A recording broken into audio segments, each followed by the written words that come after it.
आज स्टार्ट करते हैं application of heating effect. Applications of heating effect. हमने इसकी एक ही एप्लीकेशन इसकी करनी है, हमने हीटिंग इफेक्ट की, वो है इलेक्ट्रिक फ्यूज।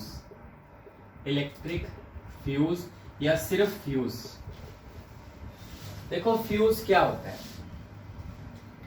फ्यूज एक छोटी वायर होती है, ठीक है, एक वायर है जिसके अंदर लेड और टिन, वो एलॉय की बनी होती है वायर, वो लेड की और टिन की बनी होती है। आप क्या करते हो, जहां से आपके घर में बिजली आ रही है, सप्लाई जहां से आ रही है, ठीक है, वहां पे वो लगाई जाती है। मेन सप्लाई जहां से आ रही है ना, पहले फ्यूज लगाया जाता है, उसके बाद फ्यूज के बाद आगे वो आपके घर में जाती है सप्लाई, ठीक है। अब अगर मान लो बैक एंड से करंट ज्यादा आ गया, पीछे से करंट ज्यादा आ गया, वोल्टेज ज्यादा आ गई, तो ज्यादा करंट पे ना जो लेड और टिन का मिक्सचर है ना, एलॉय जो हमने बनाया, जो फ्यूज हमने वो यूज किया, उसका मेल्टिंग पॉइंट बहुत थोड़ा होता है। जैसे करंट आया तो जूल्स हीटिंग इफेक्ट होगा, ज्यादा करंट में वो ज्यादा होगा। कितनी हीट बनती है, H=I² RT। ये हीट बनती है ना, हीट का फॉर्मूला I² RT। अब I का स्क्वायर है, अगर करंट ज्यादा आएगा ज्यादा हीट बनेगी, तो ज्यादा हीट होके वो मेल्ट होके ना ब्रेक हो जाता है फ्यूज, समझ गए। तो अगर पीछे से करंट ज्यादा आ गया बैक एंड से, तो वो खुद मेल्ट होके ब्रेक हो गया। बाहर का और घर के अप्लायंसेस का कनेक्शन कट हो गया, वहीं घर की लाइट वहीं कट गई ना, पर ज्यादा जो करंट आ रहा था उससे तो बचा लिया ना, अप्लायंसेस को सड़ जाएंगे। अप्लायंसेस ज्यादा करंट ज्यादा वोल्टेज पे सड़ जाते हैं, काफी सारे अप्लायंसेस है जो सड़ जाएंगे, ठीक है। तो जो फ्यूज है वो प्रोटेक्शन सेफ्टी पर्पस के लिए यूज किया जाता है, ठीक है। तो ये हम करते हैं स्टार्ट। फ्यूज क्या होता है। Electric fuse, a fuse is an a fuse fuse is an easily fusible wire, an easily fusible wire of short length। छोटी वायर होती है जो इजीली फ्यूज हो जाती है, मतलब मेल्ट हो जाती है, ठीक है। Put into electric circuit, put into electric circuit for protection purpose. Protection purpose के लिए हम इसको इलेक्ट्रिक सर्किट में लगाते हैं, ठीक है ना। इजीली फ्यूज हो जाती है ये, और ये एलॉय होती है लेड का और टिन का, ठीक है। It is arranged to melt at definite current. It is arranged to melt at definite current. आपको मैंने बताया कि अगर करंट ज्यादा हो जाए तो ये मेल्ट होके ब्रेक हो जाएगी, तो हमने लगाई ही इसलिए है कि ये मेल्ट होके ब्रेक हो जाए, ठीक है। It is an alloy of, it is an alloy of lead and tin. Lead का और टिन का ये एलॉय है, और इसके अंदर लेड कितना है, लेड इसके अंदर होता है 37%, टिन ज्यादा होता है। लेड 37% प्लस टिन इसके अंदर हुआ 63%। ये एलॉय है, ठीक है। इसका मेल्टिंग पॉइंट बहुत थोड़ा होता है। It has low resistivity and low melting point. It has low resistivity and low melting point. Melting point बहुत थोड़ा है, जैसे ही ज्यादा करंट आया तो ये गर्म होके मेल्ट हो जाएगा, ठीक है। As soon as the safe limit current exceeds, as soon as the safe limit of current exceeds, the fuse blows या मेल्ट्स कह दो आप, वो पिघल के ना मेल्ट होके वो कट कर देगा इलेक्ट्रिकल सर्किट को, and the electric circuit is cut off, and electric circuit is cut off. देखो बस इतना ही करना है आपने। इसकी रेजिस्टिविटी लो है, मेल्टिंग पॉइंट भी लो है। जैसे ही सेफ लिमिट करंट के एक्सीड हुई, जाउल्स हीटिंग इफेक्ट होगा, वो वायर जो है टिन और लेड की बनी हुई, फ्यूज में जो यूज कर रहे हैं, फ्यूज की वायर जिसको फ्यूज बोल रहे हैं, वो गर्म होके मेल्ट हो जाएगी और टूट जाएगी बीच में से। जैसे ही वो टूटेगी, जो सर्किट है घर का सर्किट पूरा पूरा कट ऑफ हो जाएगा, इलेक्ट्रिक सर्किट। तो इसीलिए घर के अप्लायंसेस जो है वो बच जाते हैं। ठीक है, ये था इलेक्ट्रिक फ्यूज। अब इसके बाद हैं कुछ न्यूमेरिकल हैं। इसके बाद न्यूमेरिकल कुछ आपको मैं करवाऊंगा इसके।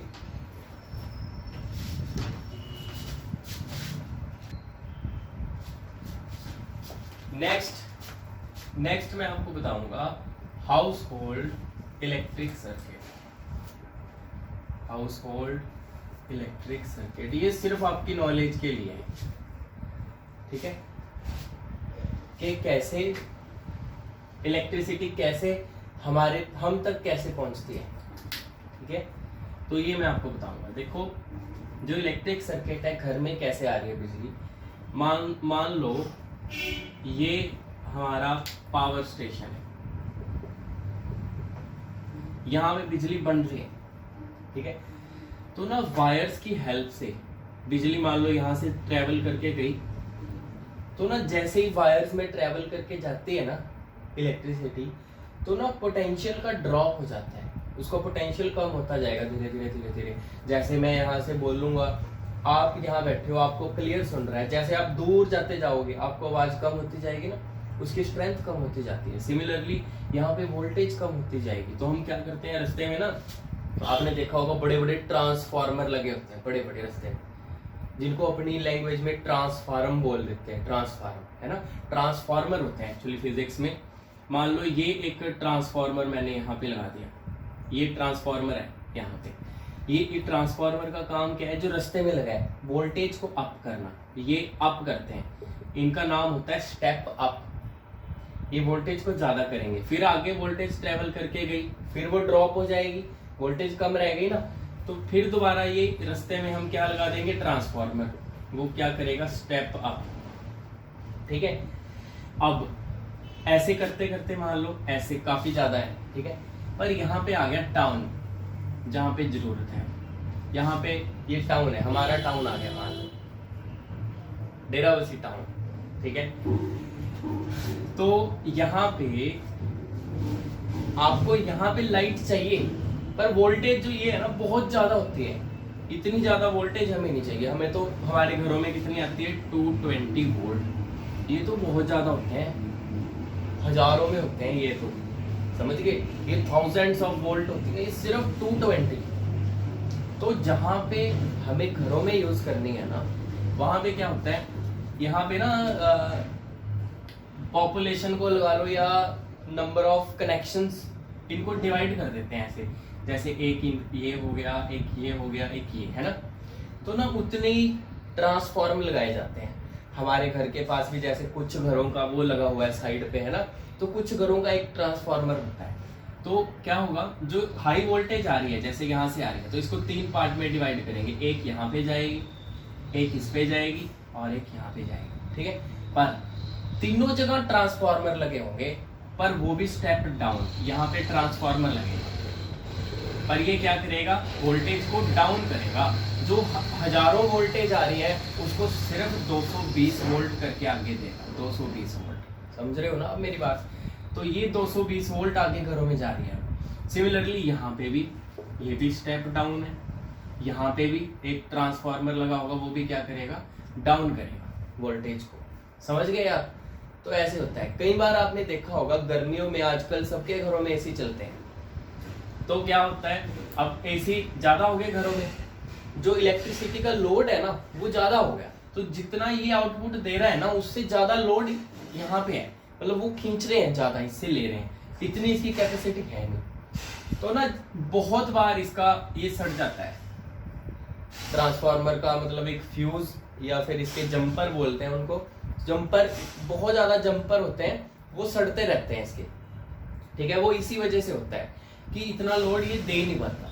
तो फिर वो क्या करते हैं, अगर आप कंप्लेंट करोगे, वैसे तो इंडिया में एक्शन बहुत मुश्किल से लिया जाता है, पर अगर लेते हैं ना तो इसकी ये जो ट्रांसफार्मर है ना कई टाइप्स का होता है, थोड़ा हैवी रख देते हैं फिर वो, जो ज्यादा लोड ड्राइव कर सकता है, जो दे सकता है आगे ज्यादा लोड, ठीक है। तो क्योंकि अब आजकल एसी बढ़ते जा रहे हैं सबके घरों में, तो लोड ज्यादा है इलेक्ट्रिसिटी का, समझ गए आप। तो ये तो घरों तक आ गया। अब जब घर में आ रहा है तो देखो, ठीक है। इसके बाद देखो, मान लो ये हमारा बॉक्स है, ये एमसीबी बॉक्स आजकल जो लगे हैं वो वाला, ठीक है। एमसीबी बॉक्स आपको पता है काफी सारे इसमें है ना, काफी सारे ऐसे स्विचेस होते हैं, काफी सारे। एक मेन स्विच होता है ऑन ऑफ के लिए। अब जो ये पहले हमारा मीटर है, किलोवाट आवर मीटर, ठीक है। किलोवाट आवर क्या होता है, यूनिट, एक यूनिट कितनी एनर्जी आपने कंज्यूम कर ली। तो जो ये 220 में कन्वर्ट कर रहा है ना, वहां से फिर आगे आ रही है हमारे पास। इवन की 220 जो ट्रांसफार्मर है ना, उसके बाद भी छोटे छोटे पोल लगाए जाते हैं, ठीक है। इसके बाद मान लो एक पोल यहाँ पे लगा है, ये पोल लगा है, ये पोल ऐसे लगे हैं आगे, ठीक है, ताकि वो घर तक जा सके। तो ना इन पोल्स के ऊपर भी एक फ्यूज लगाया जाता है, कई बार यहाँ पे भी लगाते हैं फ्यूज, ठीक है। तो वो तो चलो अपना लगाते हैं, उसकी बात नहीं कर रहे हैं हम बात करेंगे हाउस होल्ड की। तो जो हमारे मीटर में आ रही ना, ये किलोवाट आवर मीटर हमने लगा दिया, ठीक है, मीटर में आ रही है। तो मीटर से जब पहले घर में आएगी ना, मीटर से ऐसे आ रही है मान लो, तो सबसे पहले रास्ते में क्या लगाया जाता है, फ्यूज, ये फ्यूज लगाया जाता है, ठीक है। और फ्यूज के बाद फिर आगे ये एमसीबी वाले में जाती है, जो मेन करंट, जहां पे मेन करंट दे रहे हैं, ठीक है। बेशक इसको आप नीचे से लगा लो, यहाँ से यहाँ जाती है ऑन ऑफ वाले में, यहाँ से फिर आगे वो आगे पूरे घर में जाती है, ठीक है। और जो एमसीबी बॉक्स है हमारे, एमसीबी यहाँ से फिर आगे सारे रूम्स में जा रही है, वायर्स पूरे घर में हो रही है ना।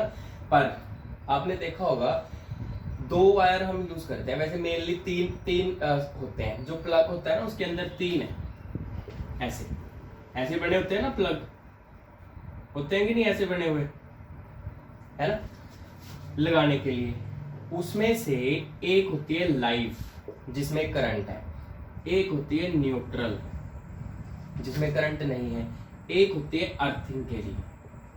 पूरे घर में अर्थिंग की जाती है, पूरे घर में एक वायर हमेशा अर्थिंग की रखी जाती है। कोई भी इलेक्ट्रिकल अप्लायंस जब चलता है ना, तो जब चलता है ना वो चार्ज उसके पूरे में इकट्ठा हो जाता है, पूरे में चार्ज, एक्स्ट्रा चार्ज। वो चार्ज फिर अर्थिंग वाली वायर से ना वो अर्थ में छोड़ी जाती है। तो मान लो अर्थिंग यहाँ से इकट्ठी होगी सारी अर्थिंग वाली वायर, तो वो अर्थ में ना नीचे, अर्थ में नीचे 5-10 फुट तक, 10-10 15-15 फुट तक नीचे वायर छोड़ी जाती है। मान लो ये ग्राउंड है, ग्राउंड से नीचे ना एक मेटल का पीस लेके काफी नीचे तक स्पेशल वायर है इसकी, वो छोड़ी जाती है। वो मेटल होता है सारा, ठीक है। और समझ गए ना, तो एक्स्ट्रा जो चार्ज होगा वो सारा का सारा अर्थ में चला जाता है। ये अर्थिंग बोलते हैं इसको, ठीक है, अर्थिंग की जाती है। तो ऐसे घर में सर्किट है। और जो ये मेथड है ना, जो घर में ये वायरिंग करने के मेथड है, वो 2 मेथड यूज होते हैं। एक रिंग सिस्टम होता है, ठीक है, एक और मेथड है, एक होता है, एक का नाम है 3 सिस्टम, जो घरों में वायरिंग के लिए यूज करते हैं। पहला 3 सिस्टम, ये आपके सिर्फ नॉलेज के लिए बता रहा हूं। एक होता है रिंग सिस्टम, ठीक है, पर ये आगे आपको करने की जरूरत नहीं है, ये आपके सिलेबस में नहीं है, बस इतना देख लो आप। सिर्फ ये इसका डायग्राम कैसे इलेक्ट्रिसिटी हम तक पहुंच रही है, बस आपकी नॉलेज के लिए मैंने करवा दिया। ये भी थोड़ा ये बता दूंगा अर्थिंग क्या है, और ये लाइव न्यूट्रल अर्थिंग, ये वायर्स कैसे, कलर, अलग अलग कलर यूज किए जाते हैं, कौन कौन से यूज किए जाते हैं, वो सारा बता दूंगा, ठीक है।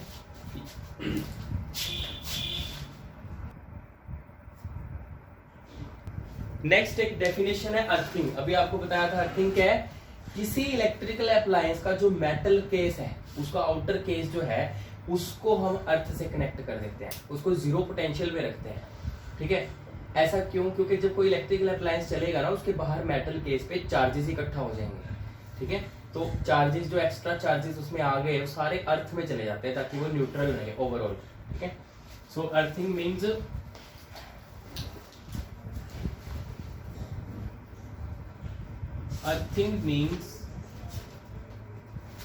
to connect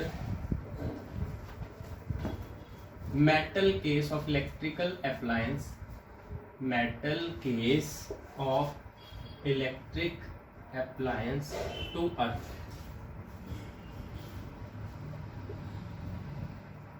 हम उसको अर्थ के साथ कनेक्ट कर देते हैं by means of metal wire, by means of a metal wire, by means of a metal wire called earth wire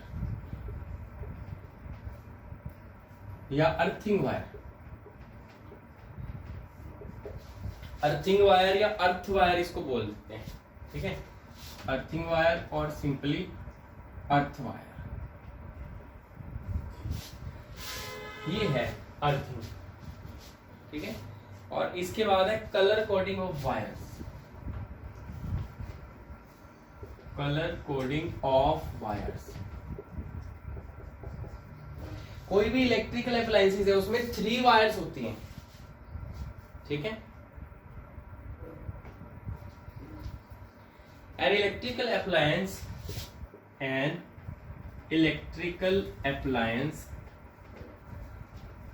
is provided with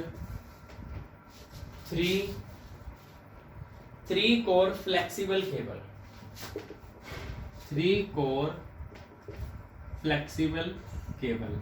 3 core 3 wires होती है ना उसकी, है ना, जो उनकी इंसुलेशन की जाती है ना, वो डिफरेंट कलर से, जो प्लास्टिक की कवरिंग की जाती है डिफरेंट कलर से की जाती है। Insulation of 3 wires is of different colour. The insulation जो प्लास्टिक की कवरिंग होगी उसकी बात है, of 3 wires is of different colours, is of different colours. ठीक है, वो कलर क्या है? वो कलर एक तो ओल्ड कन्वेंशन के हिसाब से आपको मैं बता रहा हूँ, इंडिया में यही यूज होती है। ओल्ड कन्वेंशन के हिसाब से करेंगे, न्यू कन्वेंशन के हिसाब से करेंगे। ठीक है, ओल्ड कन्वेंशन के हिसाब से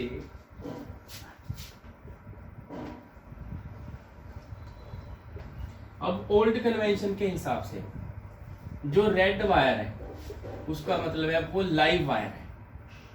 रेड का मतलब है लाइव वायर, मतलब जिसमें करंट है, इसमें करंट है। ठीक है, ब्लैक वायर का मतलब है न्यूट्रल, इसमें करंट नहीं होता, न्यूट्रल वायर। और तीसरी होती है अर्थिंग के लिए, वो कलर यूज किया जाता है ग्रीन। ठीक है, ये इंडिया में यही सिस्टम यूज होता है, ओल्ड कन्वेंशन। और एक आजकल एक नया चला है न्यू इंटरनेशनल कन्वेंशन, उसके हिसाब से new international convention.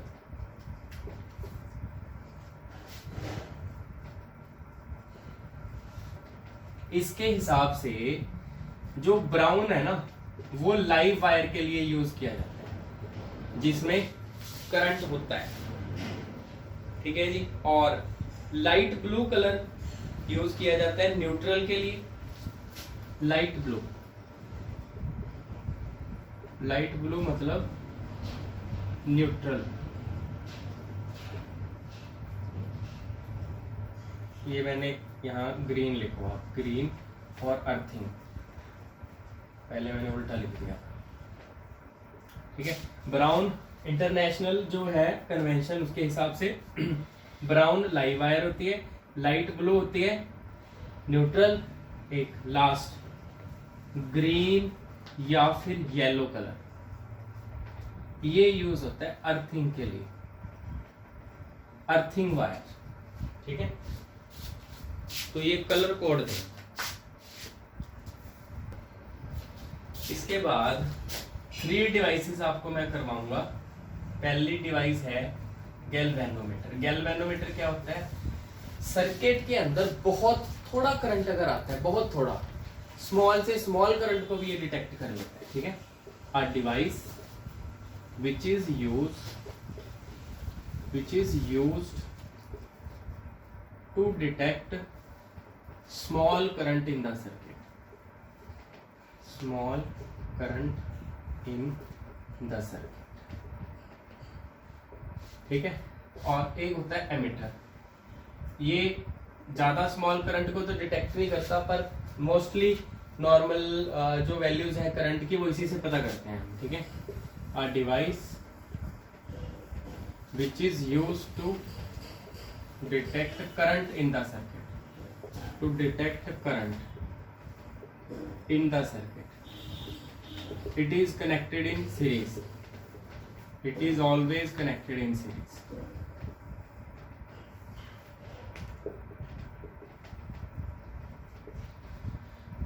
Because it is small low resistance device, because it is low resistance device, low resistance device। देखो इसकी ना जो रेजिस्टेंस है बहुत ज्यादा थोड़ी है, तो इसको सीरीज में भी लगा देते हैं। मैंने आपको पहले भी बताया था, ये तो करंट ये मतलब ब्लॉक नहीं करता, सीरीज में इससे करंट पास होता रहता है, क्योंकि इसकी रेजिस्टेंस बहुत कम होती है, तो करंट इसमें से पास होगा तो बता देता है कितना करंट है। लास्ट, इस चैप्टर का last, volt meter. Volt meter क्या होता है? एक ऐसी डिवाइस है जो सर्किट के दो पॉइंट के बीच में पोटेंशियल डिफरेंस बताता है। A device which is used to detect potential difference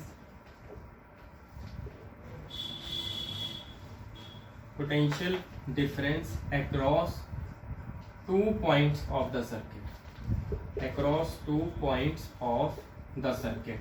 circuit के दो पॉइंट के अक्रॉस ये पोटेंशियल डिफरेंस बताता है कितनी है, वोल्टेज बताता है कितनी है, ठीक है। It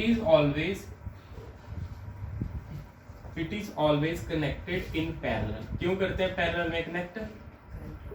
connected in parallel because it is a high resistance device, high resistance device. इसकी रेजिस्टेंस बहुत ज्यादा होती है, अगर आप इसको सीरीज में लगा दोगे सारा करंट ये ब्लॉक कर देगा, ठीक है।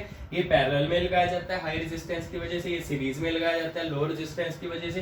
ये करंट डिटेक्ट करता है, ये वोल्टेज, ठीक है। पोटेंशियल डिफरेंस बताएगा दो पॉइंट में सर्किट के।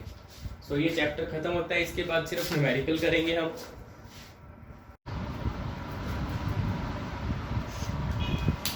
फर्स्ट क्वेश्चन करते हैं, first numerical. An air conditioner of 17 watt runs for 12 hours daily। एक दिन में 12 घंटे एक एसी चलता है। Calculate per day bill at 7 rupee per unit, rupee 7 per unit. एक यूनिट का खर्चा 7 रुपए है, तो बिल कितना होगा एक दिन का बिजली का बिल, ठीक है। देखो सबसे पहले हमें पता है पावर का फॉर्मूला क्या है, power is equal to work या फिर एनर्जी बाय टाइम। हम करेंगे क्रॉस मल्टीप्लाई, कितनी एनर्जी कंज्यूम होगी ये वो कितना आएगा पावर इनटू टाइम। पावर कितनी है एसी की 1700 वॉट। कितने टाइम के लिए उसको चला रहे हैं एक दिन में 12 घंटे, ठीक है। अब ये ना पर यूनिट मैंने आपको बताया था, ये जो बिजली वाला मीटर है उसमें 1 यूनिट किसको बोलते हैं 1 किलोवाट आवर, इसको बोलते हैं 1 किलोवाट आवर। तो बट ये तो किलोवाट में नहीं है, आवर तो हमारे पास है, आज हमारे पास है, पर ये किलोवाट में है। तो अगर मैं इसको किलोवाट में कन्वर्ट करूँ, किलो का मतलब 1000, इसको 1000 से डिवाइड करना पड़ेगा। अब ये किलोवाट है इंटू 12, तो ये 2 0 से 2 0 कैंसिल, 17 को 12 से मल्टीप्लाई कर,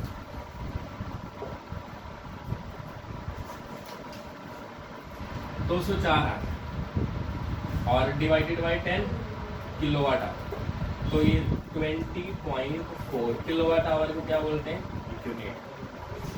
तो 20.4 यूनिट्स हो जाएंगी अगर मैं 12 घंटे इसे चलाता हूँ। बहुत ज़्यादा है 12 घंटे, ठीक है ना। अगर इतना एक दिन में एसी चलता है ना, पर जिसकी पावर भी ज़्यादा है, ठीक है। 20.4 यूनिट्स, इतनी एनर्जी हम यूज़ कर रहे हैं। अब इसकी कॉस्ट कितनी पड़ेगी, बिल कितना है, रिक्वायर्ड बिल जितना मतलब जो आएगा बिल, ठीक है। मतलब एक नॉर्मली एवरेज बता रहा हूँ, बाकी टैक्स वगैरह निकाल के सिंपल है ना। तो 20.4 इंटू 1 यूनिट कितने की है, 7 यूनिट, इसको मल्टीप्लाई करो तो ये खर्चा है 142.8 रुपये एसी का एक दिन का, अगर 12 घंटे चलता है।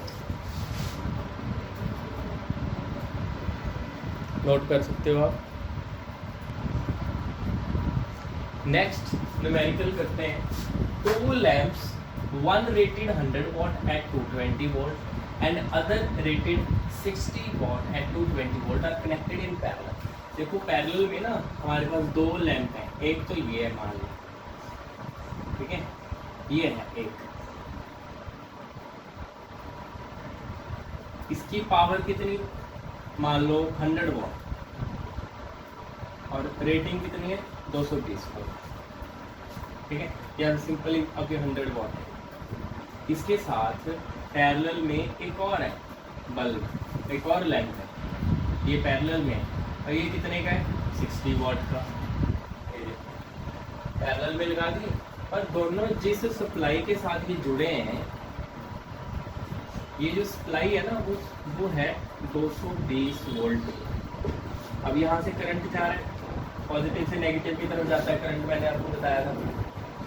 और जैसे ये करंट यहाँ पे पहुंचा ना, 2 रास्ते हो गए इसके, ये I1, ये I2, ये पावर है पहले वाले की, ये पावर है दूसरे वाले की। वोल्टेज तो सेम ही है, पैरेलल में सेम रहती है, 220 इस पे रहेगी, 220 इस पे रहेगी। क्या है question, what is the current drawn from the supply line. Total current I पता करना है, I किसके इक्वल है I1 प्लस, क्योंकि यहाँ पे जाके डिवाइड हो गया ना, जो टोटल करंट है वो हमारे पास है I1 प्लस I2, ये है जो पता करना है।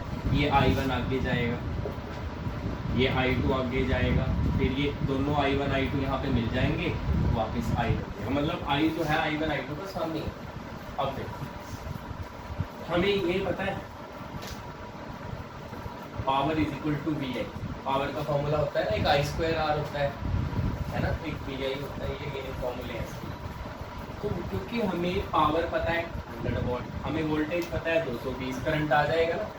देयरफॉर अगर मैं पहले बल्ब की बात करूं, आप ऐसे लिख सकते हो यहाँ पे फॉर फर्स्ट लैंप, और यहाँ पे लिख सकते हो फॉर सेकंड लैंप। पहले लैंप की पावर कितनी है मेरे पास 100 वॉट, और V तो सेम ही है 220, समझ गए, 220 वोल्टेज दोनों में सेम है। तो करंट पता करना है यहाँ से, तो देखो power is equal to VI, तो I1 मेरे पास कितना आ गया, पावर बाय ये पावर 100 है, वोल्टेज कितनी है 200, या जो कटता है वो कट गया, कितना 2 के टेबल पे 2 5 10 2 1 2 5/11 एम्पियर आ गया, इसमें करंट आ गया I1, समझ गए, आ रहा है समझ में। अगर मैं दूसरे लैंप के लिए लिखूँ, दूसरे लैंप की पावर मेरे पास कितनी है 60 वोल्ट, और दूसरे लैंप की वोल्टेज कितनी है 220, तो ऐसे लिख सकता हूँ power is equal to VI। तो मेरे पास I क्या होगा, पावर बाय वोल्टेज, इसकी पावर कितनी है 60, वोल्टेज कितनी है 220, ये कैंसिल, 2 के टेबल पे ये भी कट गया, 2 3 6 2 1 2 1, तो 3/11 I1 I2 आ गया। टोटल करंट पूछा है ना, what is the current drawn from the supply line, supply line से तो I आ रहा है ना करंट, I किसके इक्वल I1 प्लस I2, ये इक्वेशन नंबर 1 में होता है। तो इसके बाद मैं यहाँ कर रहा हूँ पुटिंग इन 1, जो करंट I है वो कितना है हमारे पास I1 प्लस I2, I1 की वैल्यू कितनी है 5/11, I2 की वैल्यू 3/11, तो मेरे पास टोटल करंट कितना आ गया 8/11 एम्पियर। करंट को एम्पियर में मापते हैं, ये मेरे पास आंसर है, ठीक है। So correct answer is 8/11 ampere, note कर सकते हो। क्वेश्चन 3 करते हैं। An electric motor takes 5 ampere from 220 volt line, determine the power of the motor and energy consumed in 2 hours. देखो करंट कितना मोटर ले रही है 5 एम्पियर, वोल्टेज कितनी है 220 वोल्ट, ठीक है। हमें पावर पता करनी है, power is equal to V I. तो वोल्टेज हमारे पास है 220, करंट है 5, देखो कितना 1100 वॉट, ये आ गई पावर। और क्या पूछा है, energy consumed in 2 hours.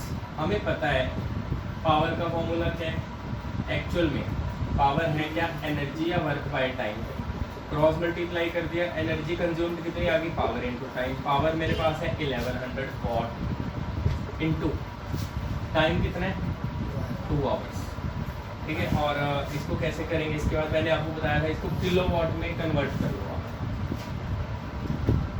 Kilowatt में डिवाइडेड बाय 1000 करना पड़ेगा, किलोवाट में हो जाएगा इनटू 2 आवर्स, 2 0 से 2 0 cancel, 11 into 2 22/10 kilowatt hour. Kilowatt hour को क्या बोलते हैं, यूनिट, तो 2.2 यूनिट्स, इतनी एनर्जी कंज्यूम हो गई, ये आंसर नोट कर सकते हो। नेक्स्ट फोर्थ न्यूमेरिकल करते हैं। An electric refrigerator rated 400 watt, तो पावर हमें दी है 400 watt, operates 8 hours per day, एक दिन का 8 घंटे चलता है ना। What is the cost of the energy to operate it for 30 days at ₹3 per kilowatt hour. कितने टाइम चलेगा ये, देखो 1 दिन में 8 घंटे चलता है, अब 30 दिन का पता करना है, 30 दिन में कितना चलेगा 240 आवर्स। आ गया टाइम। अब पावर होती क्या है, energy by time, cross multiply करेंगे, कितनी एनर्जी इसने कंज्यूम कर ली 30 दिन में, पावर इनटू टाइम। पावर है 400 वॉट रेफ्रिजरेटर की, ठीक है, और टाइम 240 आवर्स। पर आपको बताया था कि ये किलोवाट में कन्वर्ट करना है, डिवाइडेड बाय 1000 इंटू 240 आवर। देखो ये किलोवाट आवर क्या हो गया, यूनिट, ये 2 0 से 2 0 कैंसिल, 1 0 से यहाँ कैंसिल, 24 4 जा 96 किलोवाट आवर। किलोवाट आवर को क्या बोलेंगे, यूनिट्स। तो एक महीने में 96 यूनिट्स करें, सो टोटल कॉस्ट कितनी आई फिर इसकी, रिक्वायर्ड कॉस्ट। एक यूनिट, देखो 96 यूनिट्स है, एक यूनिट 3 रुपए की है, मल्टीप्लाई करो 288 rupees answer.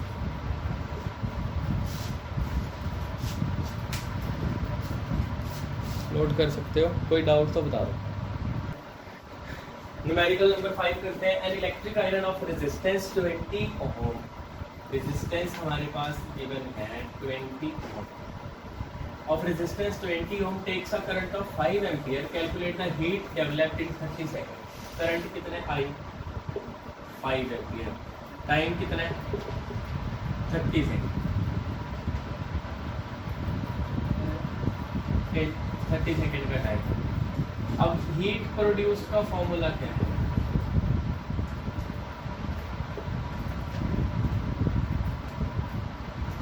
Is given heat produce का फॉर्मूला है I² RT।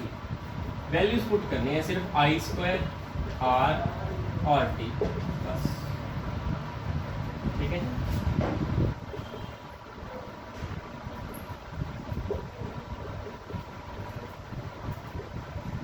ये हीट बनती है, हीट एक एनर्जी है ना, तो जूल में आंसर है 15,000 joule.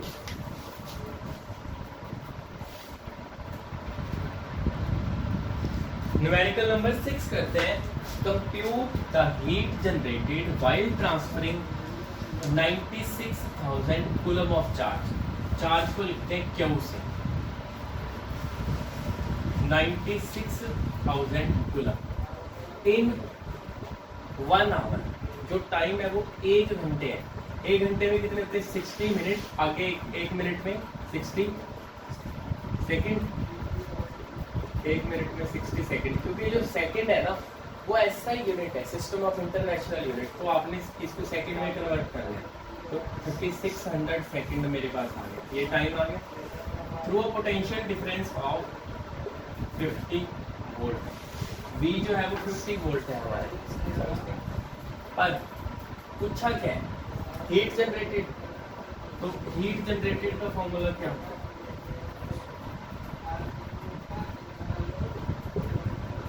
H is equal to I square R T. अब मैं सोचूं आई तो इसमें दिया ही नहीं है, इसमें तो V दिया है ना। देखो कैसे कैसे करेंगे, ये जो I है ना इसको दो बार लिख लेंगे, I इंटू आई, फिर ये आई आर देखो होता है ना, V is equal to I R होता है। ये आई स्क्वायर था, इसको दो बार आई इंटू आई कर लिया, फिर ये आई आर की जगह क्या लिखूंगा, V हमारे पास है, टाइम हमारे पास है, चार्ज रह गया। तो करंट क्या होता है, चार्ज अपॉन टाइम, करंट होता है चार्ज अपॉन टाइम। तो ये टाइम के साथ टाइम कैंसिल, तो आपके पास आंसर कितना आ गया, charge into potential. Charge into potential, charge कितना है 96,000 कूलम इंटू वोल्टेज कितनी है 50 वोल्ट। तो ना जब आप मल्टीप्लाई इसको करोगे, ये हीट है, हीट एनर्जी होती है, आंसर आएगा जूल में, ठीक है। जीरोस कितनी है 1 2 3 4, मैंने लिख ली पहले 1 2 3 4, 5 को इससे मल्टीप्लाई कर दिया,